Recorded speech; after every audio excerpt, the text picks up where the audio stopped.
Bem, esse longo percurso não é por causa dos cabelos brancos, né? Que também mostra que foi longo, né? Bem, o primeiro, retomando, né, como eu pensei em trabalhar essa mesa enquanto uma continuidade do ano anterior, e justo nessa oportunidade de falar do ano anterior, que é um prazer estar de novo no CEDISC, que agradeço o convite, esse ambiente de discussão, da oportunidade da gente nós podemos discutir a análise do discurso em profundidade, né? E vendo os trabalhos de cada colega. Então, é muito bom esse momento de estar aqui com vocês novamente. Então, na forma de organizar o meu trabalho, aí eu retomei, né, a proposta da mesa, como diz a Cláudia, que acabou de ler, que era lançar esse olhar problematizador à escola a partir das políticas públicas que vêm sendo propostas, de modo a refletir sobre as relações de sentido e de força mesa, imbricadas no discurso da e sobre. Então, eu me vi, né, diante do fato de pensar um processo político em curso, de uma perspectiva discursiva, materialista, buscando mobilizar sentidos presentes nas relações aí entre o dito, o não dito e o já dito histórico, de um processo de escolarização dual de uma sociedade colonizada e escravocrata, que sustentam historicamente nossas demandas e práticas, deslocando, aprofundando nossa dependência em diferentes campos e a inserção subalterna na divisão internacional do trabalho. Relações de confronto do simbólico com o político. Como diz o Frigoto, em artigo de 2007, o projeto da classe burguesa brasileira não necessita da universalização da escola básica e reproduz, por diferentes mecanismos, a escola dual e uma educação profissional e tecnológica restrita, que adestra as mãos e aguça os olhos, para formar o cidadão produtivo, submisso e adaptado às necessidades do capital e do mercado. Então, eu comecei a minha empreitada, né, vendo a mesa do ano passado, relendo um pouquinho, de forma a dar continuidade na reflexão e compreensão da construção de um português escolar, que é um projeto que Cláudia e eu temos em conjunto, e eu vi que eu terminei o texto nos perguntando quais demandas, qual exterioridade se estabiliza, fazendo com que se exclua e apague outros sentidos. Então, hoje eu vou aqui refletir um pouco sobre essa questão, a das demandas, da exterioridade constitutiva. E Péchet, e sem esquecer o próprio da língua, porque, como diz o Péchet, ao perder, o risco de perder de vista o real próprio da língua ao pensar a linguística fora de si mesmo na história. E ele nos lembra também que a questão do próprio da linguística, da especificidade de seu real, é indissociável das questões de escolha, da questão das escolhas de embasamento através das quais se constitui e se transforma a rede de suas alianças.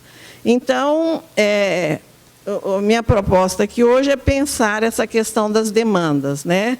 E como vem se dando a gestão discursiva da educação pelo Estado, em aliança com a ciência e com outro parceiro, que nem sempre é falado, que são os organismos internacionais, a partir da segunda metade do século XX. Já num estágio atual do capitalismo, em uma conjuntura de globalização do mercado, do consumo e das línguas, pela instrumentalização da língua e pela individuação do sujeito capitalista útil e produtivo, como usuário e consumidor.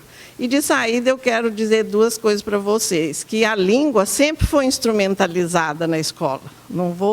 Isso não é novidade, nós temos lá desde... Não precisa passar nada, não. Ela sempre foi instrumentalizada, né? A gente vai ver lá desde da gramática do Anchieta, a Ratio Studiorum dos jesuítas no século XVI, então isso. Mas o que eu quero ver é como é instrumentalizada agora, a partir da segunda metade. E lembrar uma outra coisa também, que o ensinar e aprender é uma prática social entre sujeitos, que é o cerne do discurso pedagógico, que implica um saber e um modo de ensinar e transmitir esse saber que articula tecneia e empiria. Trata-se, aí, seguindo o Herbert Péchet, né, de uma prática técnica, não tecnicista, e que ela vem preencher demandas que estão fora da própria técnica. Bem, então, nessa mesa, eu quero compreender essa instrumentalização a partir da segunda metade. Então, um pouco aí da conjuntura histórica. A segunda metade do século XX, né? O mundo passa, nesse momento histórico de pós-guerra, por transformações bem acentuadas em termos econômicos, sociais, políticos e culturais, tecnológicos e educacionais, em uma nova ordem mundial de informação e de comunicação, se articulando com uma nova ordem econômica, marcando esses novos tempos nas esferas da produção, da formação profissional, da educação e da saúde, conforme nos lembra Péchet. É um momento em que eu destacaria algumas coisas em relação aos meus objetivos aqui. O problema das comunicações, da transmissão e circulação de informações entre máquinas, animais e grupos sociais, os modelos estatísticos e probabilísticos de tratamento de mensagem, a inteligência artificial, o desenvolvimento de indústrias culturais, imprensa, livro, cinema, disco, rádio, televisão, publicidade, e a criação de agências internacionais, como o Banco Mundial em 44, a Unesco em 45, a OCDE em 66, que é essa que organiza o PISA, né? E que mantém relações estreitas, esses organismos, com a área da educação, em termos de financiamento, mas também de assessoria técnica científica e também de criação e difusão global de conceitos e regras, né? Nesse contexto mundial, a ideologia da comunicação torna-se dominante, estimulando e desenvolvendo um trabalho focado em determinados conceitos, diferentes linguagens, e a língua aí, e o seu uso, que vão produzir como efeitos a formação de uma rede de sentidos que possibilita essa gestão discursiva da educação, do ensino, da sociedade, através de termos e noções que passam a circular como conceitos científicos e estratégia política.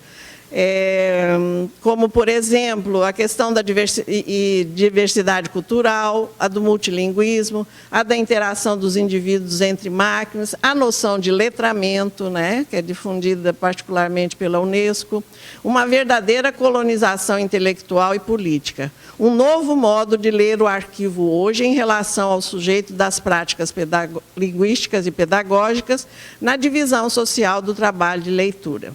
Quanto ao Brasil, a segunda metade do século XX é um contexto de industrialização, urbanização, migração interna, no quadro mais amplo das mudanças internacionais do capitalismo. E é aí que vai se dar o acesso gradativo à escola de grande parte da população brasileira pela primeira vez. A universalização da educação, deixada de lado até então, se põe como um problema a resolver nas relações internas e externas, de modo a evitar rupturas estruturais e promover a conciliação de interesses.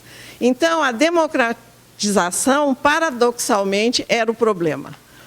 É importante observar, pois, as regularidades estruturais que se mantêm nas políticas públicas e projetos daí decorrentes, independentemente da mudança de governos, nessa modernização do arcaico, como diria Florestan Fernandes, e as descontinuidades deixadas nas brechas marcadas por algum trabalho da e com a língua, o que a historicidade dos conceitos nos ajuda a compreender.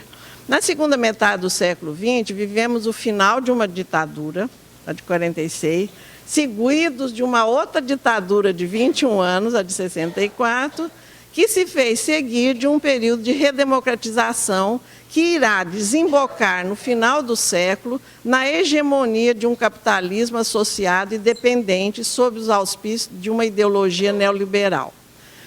Bom, então, os anos logo 50, 60, o INEP vai ter uma grande, um papel central, né? com o Anísio Teixeira para produzir materiais, para financiar, criou os centros. E também na década de 60 que nós vamos ter, em termos de lei geral, nós vamos ter a primeira lei de diretrizes e bases da educação nacional.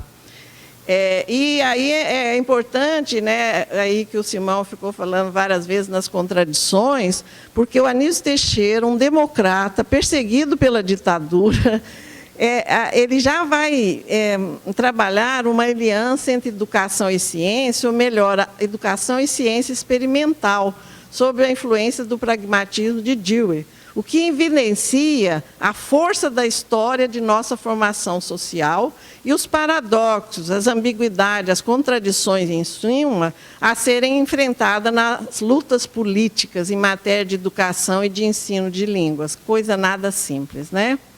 E a resposta a essa mobilização dos anos 50 e 60, os Centros de Cultura Popular, o MEB, várias coisas, né? O cinema novo e tal, a gente veio a ditadura de 64 sob a égide do economicismo e do pragmatismo, adotando a ideologia do capital humano, que torna a educação como forma de ascensão e mobilidade social.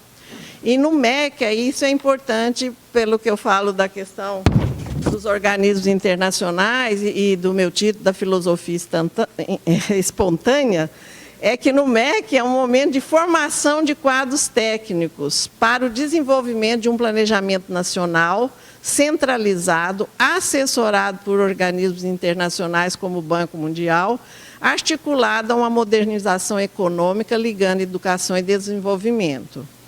E, então, na década de 80, no Brasil, já começando a tal abertura lenta e gradual, uma nova agenda mundial provocada pelo desenvolvimento do processo de neoliberalização, tem na pobreza o seu foco, com base na reforma do Estado e na abertura das economias periféricas ao mercado mundial e de formação, isso é importante, de assessorias de membros da comunidade acadêmica na elaboração e na execução de programas e projetos. Parcerias que constroem uma nova forma de governabilidade, nova forma de gestão discursiva das políticas públicas, que não são mais os técnicos, os funcionários do MEC que elaboram as políticas, somos nós, da comunidade acadêmica, né? E essa nova forma de governabilidade, ela começa a deslocar as fronteiras entre o público e o privado, o governamental e o não governamental, colocando as lutas ideológicas em movimento, de que fala Peixê, na busca de hegemonia. Podemos, então, começar a pensar no que diz Peixê sobre a filosofia espontânea. É interessante, e que vou repetir, que vocês sabem, interessante que, em artigo de 2015, o Emílio Pagotto, nosso colega da sociolinguística, ele vai fazer de um outro modo, que ele vai discutir e analisar o que ele chama de uma relação paradoxal que temos com o Brasil em termos de identificação, fazendo com que possamos detectar no interior, agora citando, no interior do próprio trabalho da sociolinguística, a reafirmação dos mesmos projetos conservadores de nação daqueles setores com os quais parece entrar em confronto. E ele vai dizer que o que precisa agora fazer a teoria da variação é discutir o lugar do sujeito na variação e a teoria do sentido, que permita vincular formas variantes e funcionamento social. Os anos 90, que foi marcado por uma conferência mundial sobre educação que houve na Tailândia, o plano de ação era para satisfazer essas necessidades, que era promovida essa conferência pela Unicef. E aí ali começam a se fortalecer deslocamentos que nós vemos mais no momento atual. O mote dessa conferência, e depois de programas de governo, é educação para todos, mas não significa igualitária. Então, pelas inversões e deslocamentos, pouco a pouco, observando nesses organismos, em aliança com os governos brasileiros, a transformação da educação de bem público a serviço comercializável de responsabilidade do Estado em termos apenas de regulação e de garantir o cumprimento das leis. Educação esta que poderá ser fornecida pelo Estado ou por entidades privadas, desencadeando o processo de privatização de forma sistemática, né?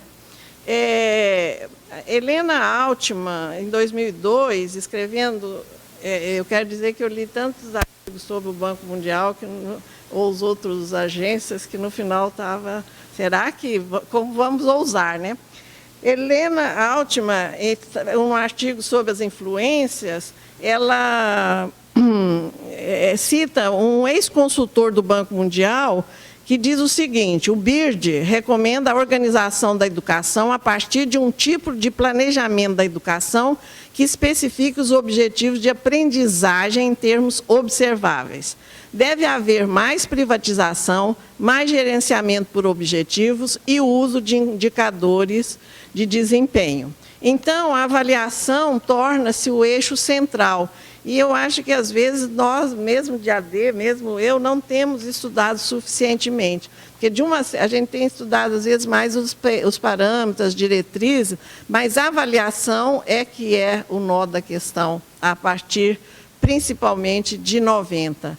E a Marcela Pronco, numa entrevista de 2018, que analisa um relatório do Banco Mundial de 2018, que o tema é educação, ela arrola 3 medidas recomendadas pelo banco. Medir os sistemas educacionais de forma a gerar evidências.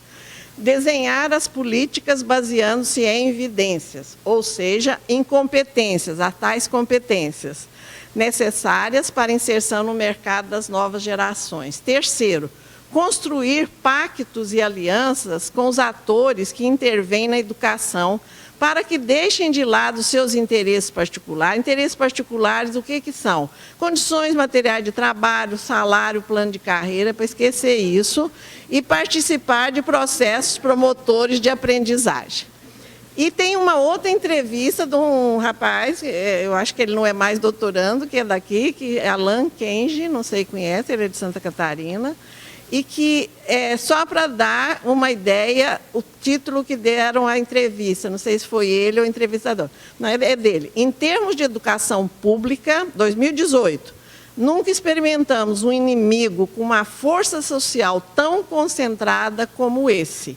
E de que ele está tratando? Da entrada dos grandes capitais na educação superior e agora na educação básica. Mas ele mostra que as estratégias são diferentes. No caso da educação superior, era ofertar diretamente as matrículas, comprando, fundindo faculdade, preferencialmente, e centro de ensino, que não a pesquisa não é obrigatório, né? Agora, no caso da educação básica, produzindo movimentos no nosso processo dual, que vem lá de trás, né, como a Vitória falou, de escolaridade. Eles não, dado a capilaridade, o número de escolas básicas, a questão não era em comprar escolas, né? Mas seria o quê? Comprar, sim, escolas para as classes mais altas, com essas mensalidades proibitivas, e, de outro lado, investir pesadamente, no caso, para a escola pública, nos chamados sistemas de ensino, que ele já prepara a aula do professor e tal. A Cida até me mandou um aplicativo, tem umas startups também agora, e as editoras, que é o foco deles. E eles já compraram a Ática, a Scipione e a Saraiva, mirando o fundo público e seu mercado. E outro interesse deles é a educação à distância. Né? E aí, citando o Kenji, ele diz: a BNCC vem completar e, de fato, instituir que a dimensão do conhecimento já não é mais um requisito escolar. Daí se entende a substituição do conhecimento pelas competências, o que talvez seja um dos traços mais duros da BNCC. Minha hipótese, continuando a citá-lo, é que ela flexibiliza o suficiente, são termos bem genéricos, para que se consiga ofertar para diferentes escolas e para diferentes frações de classe, diferentes tipos educativos.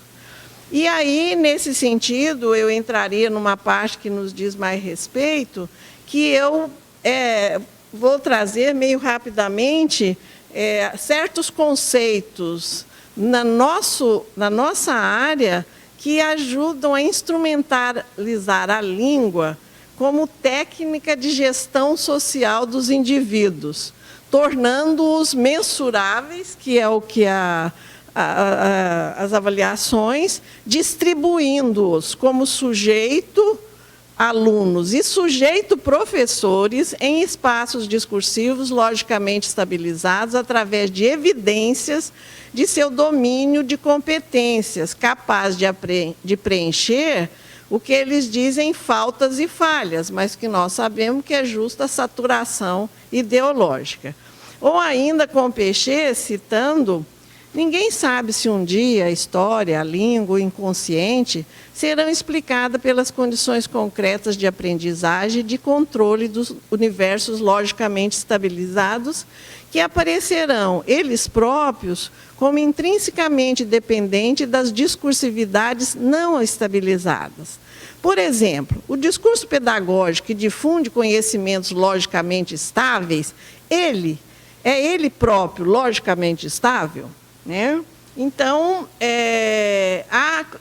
nesse período do segundo, a partir da segunda metade até hoje, há uma expansão das contradições estruturais e estruturantes de nossa sociedade colonizada e escravocrata, de uma formação capitalista periférica, que é o que nós somos, na vida social, com uma dinâmica específica resultante de lutas ideológicas de movimento, que aqui sinalizamos a ser compreendida.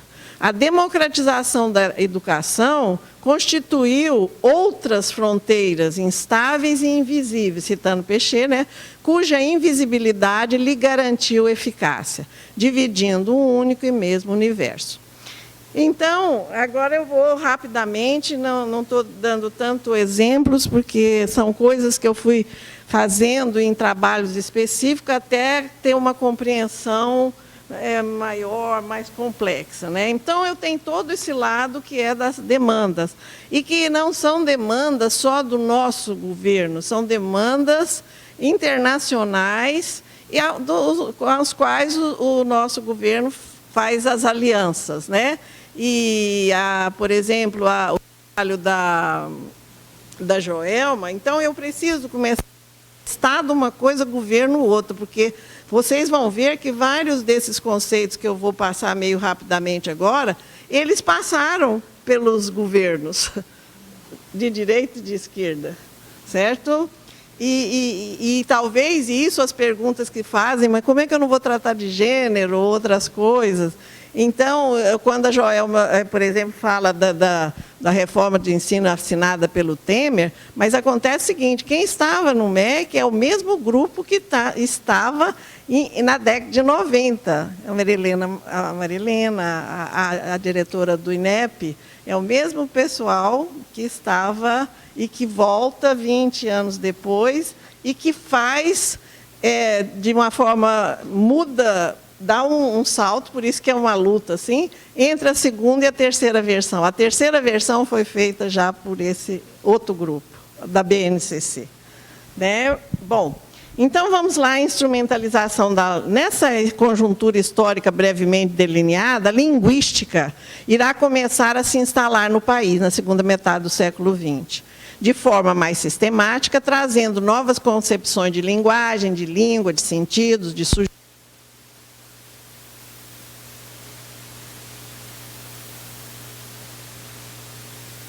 econômicas, sociais, políticas, culturais, educacionais, de ensino de língua e de contribuir para a adequação do cidadão brasileiro às demandas do capitalismo, do mercado, do consumo.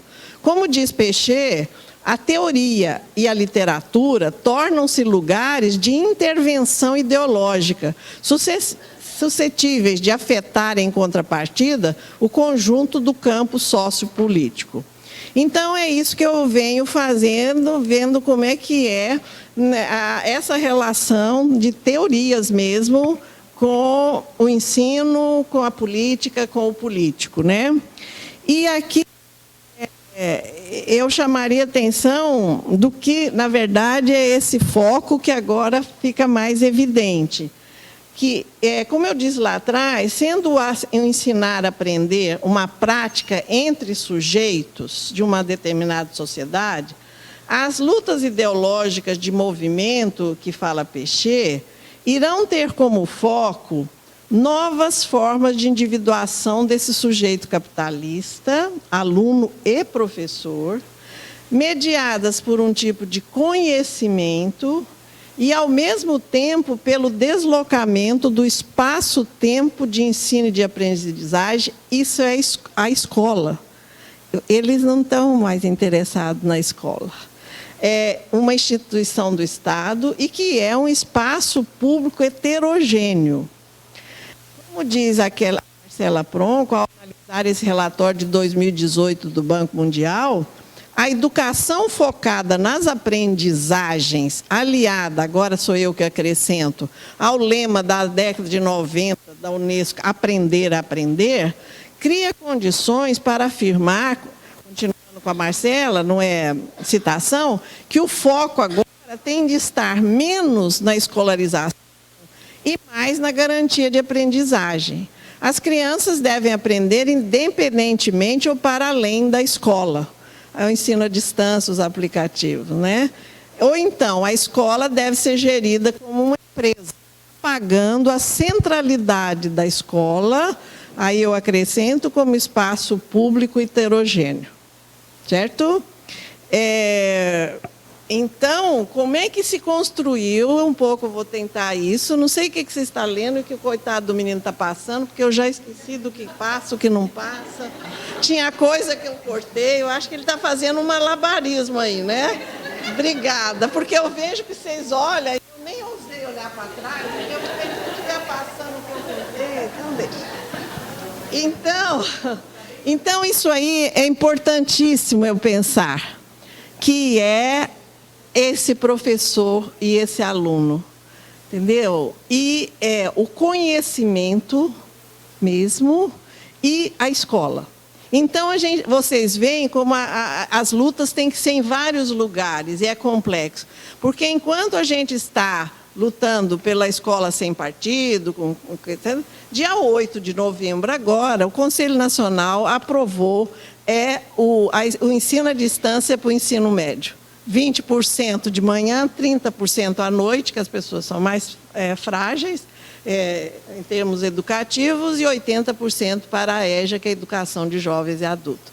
E que isso ninguém falou, ninguém viu. E que isso será um atraso de anos da educação brasileira, quanto à qualidade, né? Assim, e para as pessoas, e com todas as questões de ensino médio que tem sido falado.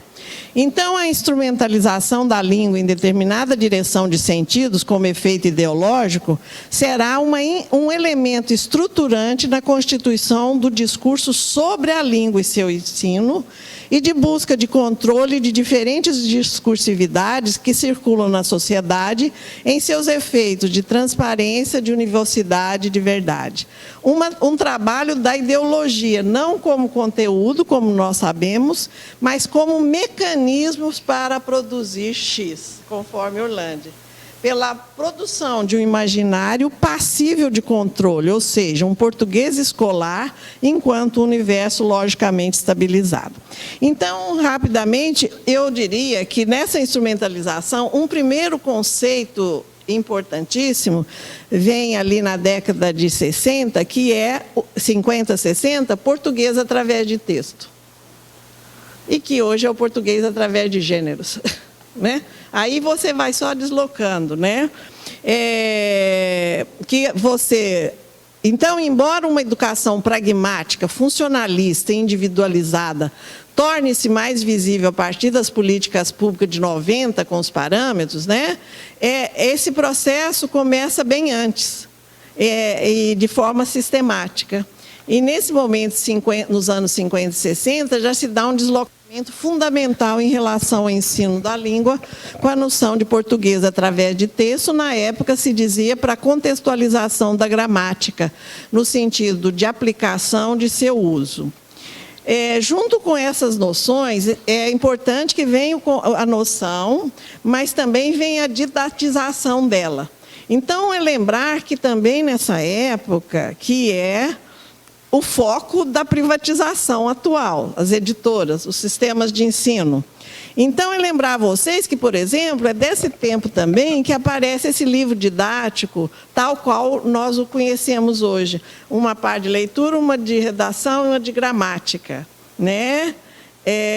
E aparece também as questões de múltipla escolha, que as questões de múltiplas escolhas. E aí vai ter o livro do professor para ensinar o professor como é que usa o livro didático, né? E daí uns anos vai ter o exemplar do professor, que é com a resposta o professor do livro didático. Então, você vai vendo o que vai acontecendo com esse lugar do professor, né? Terá, né? O que terá essas questões aí que eu mencionei sobre o livro, ele terá efeito direto sobre o trabalho do professor e do aluno na divisão social do trabalho de leitura, de que fala Peixê, sobre suas identidades, no que se refere ao direito de interpretar. Lembrando, porque antes, aí, né, eu acho que não tem ninguém antes, porque até eu, como professor, já sou desse tempo, que você tinha uma gramática, você tinha, às vezes, um livro de, como é que chamava? Manual de estilo, que era a redação, e tinha antologia com os textos sem perguntas, que o professor era capaz de fazer perguntas. E naquela época eram textos literários, porque com esse livro didático e mais com a entrada das linguagens, que passou a ter jornal, esses outros materiais no livro didático, inclusive porque não se paga direitos autorais. As editoras não pagam para isso, né? Bom, e você também começa a difundir nesses 50, 60, os livros de divulgação para subsidiar o trabalho do professor, como o Otton Garcia, Comunicação em Prosa Moderna, que é de 67 e até hoje é republicado, está na 27ª edição, né? Vocês veem. Bom, aí... esse tipo de coisa, o livro, esses de subsidiar o professor, ele vai formatando, ele vai tornando prescritivo o ensino. Que uma grande coisa na primeira geração de linguistas, de fazer crítica à gramática tradicional, é que ela era prescritiva e que a linguística é descritiva. Mas essa forma é linguisticamente sustentada, mas se torna prescritivamente. Tem um livro do Orru interessante sobre essa razão, que é o prescritivismo, um trabalho de uma moça também que faz sobre um tipo de gênero, que mostra detalhado o tipo de perguntas, como é que você vai tornando prescritivo, né? Bom, agora, para mim, a grande questão, assim, marcar a presença mesmo foi a década de 70.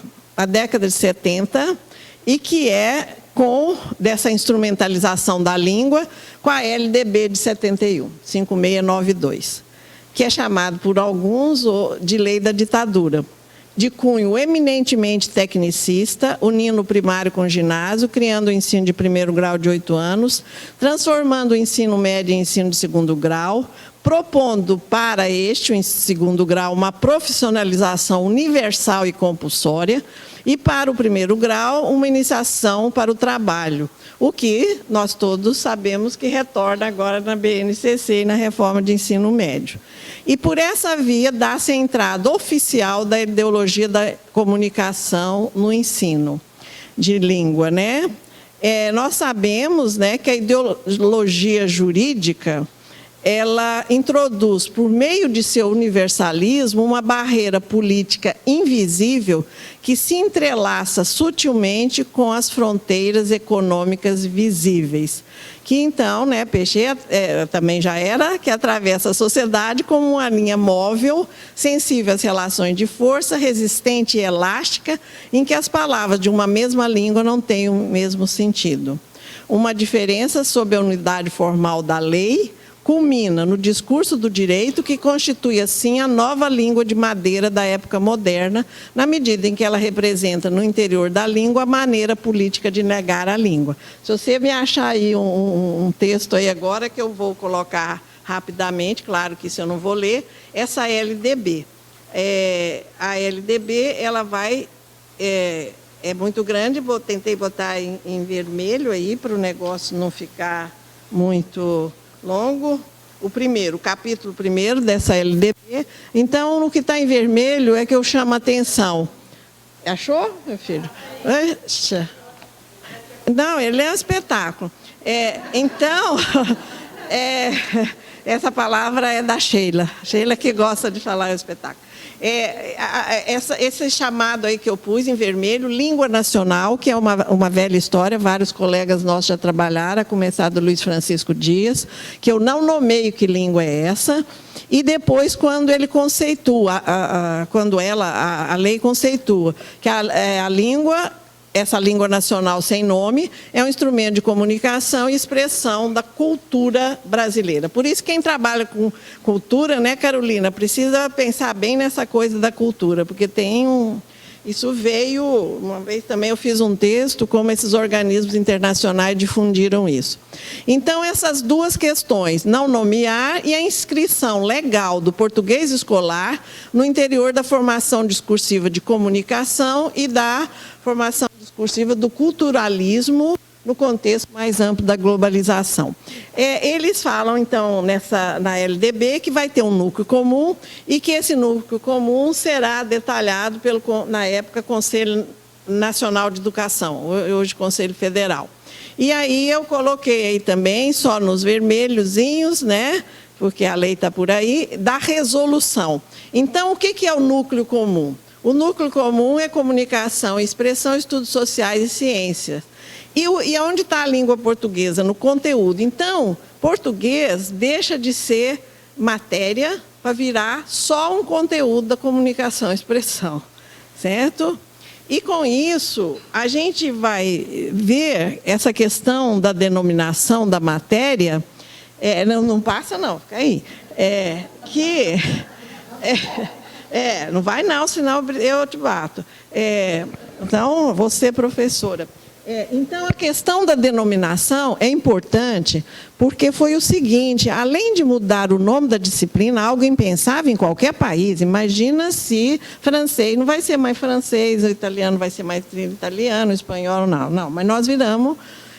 E aí é a questão dos sujeitos da prática escolar, como é que você esse cara vai se tornando dispensável. Porque, então, dá início a um trabalho de desconstrução de identidades. Professor e aluno passam a ser comunicadores, emissores e recebedores, já que a língua é um instrumento de comunicação, ou seja, meio de emissão de mensagens através de textos. Né? Você vai emendando uma coisa com a outra, né? Depois, eu até falei isso em Cáceres, o professor vai ganhando outros nomes. Ele é instrutor, é mediador, é facilitador. E nesse proposta aí do Prof. Letras, ele chama agente pivô, certo? O discurso, então, esse tecnicismo. Aí também é outra coisa que vai deslocando, aí em vermelho, é a presença de linguagens, e sendo a língua uma das, né? E a outra questão que está embaixo, que é muito importante, que é a questão do conhecimento. Quando ele fala que tem atividade, áreas de estudo e disciplina, e que o conhecimento sistematizado é só na disciplina, e a disciplina é só no segundo grau, né? E você começa a fazer aí uma falsa dicotomia entre conhecimento, uso do conhecimento ou aplicação, e conhecimento sistematizado, estruturado, que é uma falsa, né? Porque uma coisa depende da outra, né? E que, então, e aí também, já estou acabando, peraí. É porque isso é complexo para isso, né? Que é em 70 também que começa a avaliação. Quem não sei, né, quem era desse tempo, que é com a taxonomia de Bloom, dos objetivos instrucionais, que ainda não é nacional, mas que é escolar. Então, as competências eram no verbo no infinitivo, as habilidades no gerúndio. Eu estava em sala de aula de escola pública, e então eu fui uma pessoa que dormi professor de português e no ano seguinte, em 71, acordei professor de comunicação, não era mais. Depois voltou em 86, tá? Mas aí já tinha feito os efeitos, né? Então, nós temos isso, depois o aprender a aprender, e etc. e tal. Agora, é só um pouquinho, isso eu acho importante, que a década de 80, parece que eu estou voltando, mas é que não tem jeito de só ir em frente, ela é importante, porque foi uma época de muita agitação, no sentido de participação dos linguistas e outras áreas também, no MEC, e principalmente via INEP, financiamento de pesquisa, comitês, demandas dirigidas, financiamento de eventos, até porque tinha uma direção no INEP de acadêmicos nessa época. E, então, os linguistas, eles faziam as pesquisas que o INEP financiava, criticava o ensino, mas depois eles eram chamados para formular as pesquisas.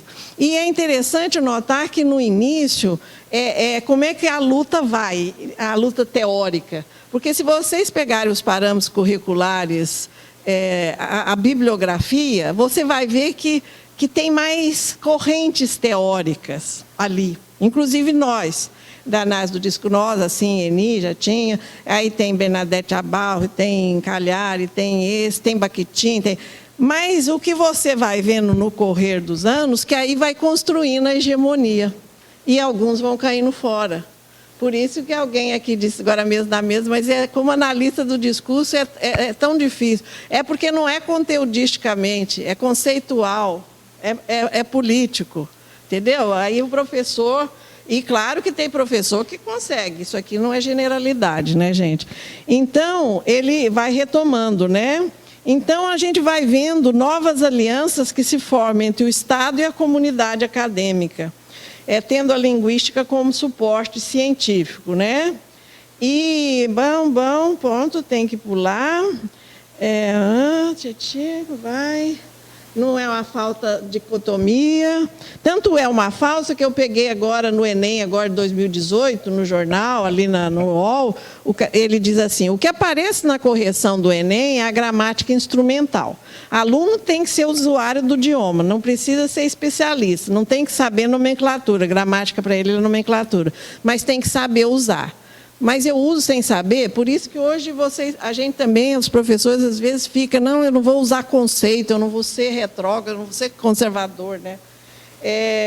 E se aqui falamos das demandas de uma exterioridade que estabiliza o discurso, em um universo logicamente estabilizado, é sustentado por essas alianças, Estado, ciência e organismos. E aí eu pus isso aí para pensar desse sujeito pragmático, que é aquele que gosta de tudo arrumadinho, que não é, mas que a pragmática e o logicismo, porque a gente tem o sociologismo com o logicismo, eu fiz um texto disso, mas quem faz a ponte é a pragmática e o funcionalismo. Esses são a hegemonia, né? Então, mas como é que eu penso? Isso aí estou pensando, não sei ainda. Esse sujeito pragmático, que o Peixe fala, e essa relação com o sujeito da pragmática que se constrói, certo? Não estou dizendo que um é outro, tá? Mas como é que eu penso isso aí? E terminando, né? Porque o sujeito pragmático tem o Guimarães, querido, que diz que eu careço que o bom seja bom e o ruim seja ruim. Mas não tem ritual sem falhas, como nós sabemos, e então, mas algo sempre resiste à descrição, à funcionalização, à aplicação. E por isso que a gente diz, o Joãozinho leu meu texto e não entendeu nada, será? E parece para mim que as classes populares que estão sabendo melhor pegar isso e não ficar na pragmática. Entendeu? Quando eu vejo a arte de rua, a pichação, como diz um pichador de Brasília, o que eu adoro é essa letra doida, irada, não é só o barato. As músicas dos rappers, né? A poesia, as feiras populares que estão tendo em periferias, né? Esse menino aí que tá bombando, né? O Giovanni, o sol na cabeça, Giovanni Martins, né? Então, esse pessoal está sabendo transitar. Certo? E então, isso aí, só terminando, bota aquela figurinha que, como eu não sei mexer muito com isso, todo mundo deve ter visto. Isso aí é do Rafael Correia, viu? Eu não sabia como pôr o nome. Aí, mas eu só coloquei, e apesar de todo mundo já ter visto, porque saiu uma matéria com Aqualusa na Folha no Globo agora, do dia, que dia, meu Deus, do dia... do dia 3 de novembro, que ele retoma o Aqualusa, ele retoma essa charge e diz, pode apagar, meu filho, pode apagar.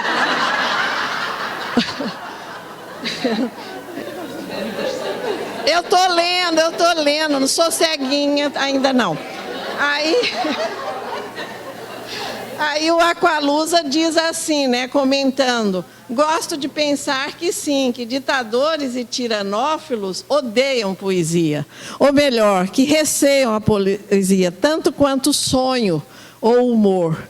Porque a poesia, como o sonho ou o humor, é transgressor, irreverente, indomável, né?